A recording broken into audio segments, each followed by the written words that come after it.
Hey, it's Captain Matt, Boat Buyer's Secret Weapon, here with my friend Andy Reynolds and his sidekick Rudder here. And I know a lot of people, when I was selling boats, they asked the question, what's the difference between Lake Wylie and Lake Norman?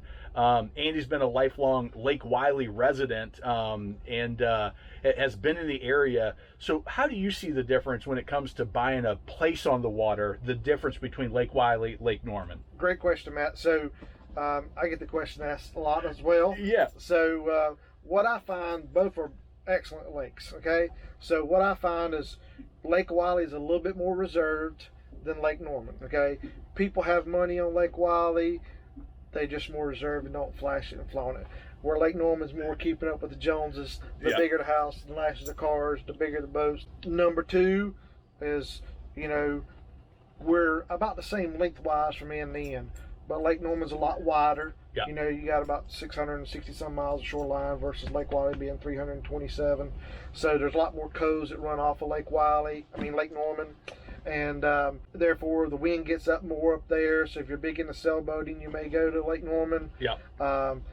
But with the wide open areas, you also have more waves and more traffic. Yeah. And so you'll need a bigger boat when you boat on Norman versus on Lake Wylie. For sure, and much more challenging to navigate. Yeah. The Lake Wylie, because it's not. Well, I guess you said it's because of the dredging, but Right.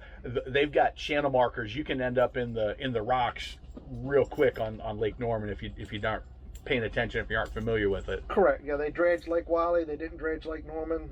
Farmland dammed it up. So you drive by channel markers up there like you would at the coast. Here is, pretty much stay in the middle. You're pretty much all right. Yeah. I always say, the way I described it when I was selling boats here was Lake Norman is much more social and more of a party lake. More party coves, more excessive, more restaurants, more bars. Lake Wylie, the reserved, that I think that nails it. We still got nice restaurants, Papa Doc's, Drift, which is amazing, JR Cash. Duke Energy didn't want this lake to be commercialized, so there's very limited areas on our lake that are zoned for commercial, and they're pretty much taken already. So it's what you got. What about pricing? What can you get more here? Like availability, what's that look like? Yeah, it all depends on what part of the lake you're going to be. Lake Wylie, I kind of tell people, hey, you're going to have to go to the Denver side of Lake Norman to get the feeling that you got here on Lake Wylie. Yeah. Okay, so I think we're a better value price wise, and we can be in Charlotte so much easier, man. Be at the airport in 20-25 minutes from here, no traffic. I can be in uptown Charlotte in 35 minutes, no traffic. It makes a great location. Talking about traffic outside of the lake, just living up in that area near Lake Norman, I think of instantly just gridlock. Every time I'm up there, whether it's whether it's on the interstate trying to get through, whether it's on the 150, going over the bridge there, whether it's what's that main road that goes into the point further north? I'm blanking on it, but every time I'm up that way trying to get somewhere, I'm like, I'm going nowhere real fast. Exactly. It's I make a rule that if it's going to be 3 o'clock or after and I'm going to be up there, I don't go to Lake Norman. Yeah. So. I do. Hey, honey, I'm just going to stay and have dinner here. I'll be home at 9. Yeah. What else do you see as the differences? Any differences in like taxes or what you can and can't do dock-wise? They're both Duke Energy lakes. So. They're both Duke Energy lakes. Great question about taxes. So part of our lake does lie in South Carolina here. So in South Carolina, there's different tax regulations, whether it's your primary home or your secondary home. If it's your primary residence, it is a little bit cheaper. It's a lot cheaper. If it's what percentage of the lake is South Carolina? I don't know the exact percentage of it, but it's about half. Is it okay? 50-50. Yeah.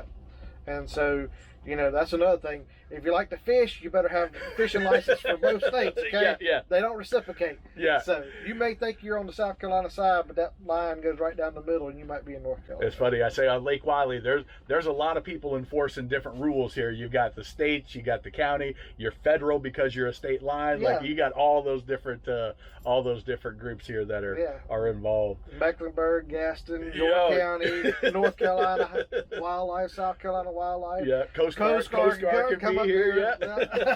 There's a bunch. Yeah. But anything else that jumps out that kind of differentiates them in your mind? Lake Wylie, again, we don't fluctuate our water as much, okay? So I find that most people have stationary docks on Lake Wylie, okay, versus a floating dock. So I like that better. You know, if you're a homeowner and you got a boat down there on a boat lift and it's a rough weekend, you know, all those bolts are bolted together, those lifts are out there going yeah, all weekend, rattling and rusting together. So, you know, I think it's just acquired a lake altogether. Yeah, more peaceful, that's for sure. So if you're considering, you know, researching to get a lake place here on Lake Wylie, how can they get in touch with you? You can call me directly at 704-763-7196. Rudder and I'd be happy to take care of you. Awesome. Or you can reach me on my website, andyonlakewylie.com. Do you do a hey, let me show you what properties are available? Any access to the property availability? Oh yeah, you know, you're buying a waterfront property, you need to take your time, make sure it's the right fit for you. I work with clients 2 and 3 years before they find the right place. So I can set you up on a search, let you watch our market, and as things change, you can send me a text, hey, what about this one you just sent me? And I'll tell you, hey, it's deep water, shallow water, steep hill, view of a power line in the back of a cove, you know, that kind of thing. Get you the real information. Not what's on the listing is trying to sell it, get top dollar. What Andy knows can help you eliminate them or put them on your list. Get to know the lake. Thanks a lot, man. Hey, thank you. Appreciate it.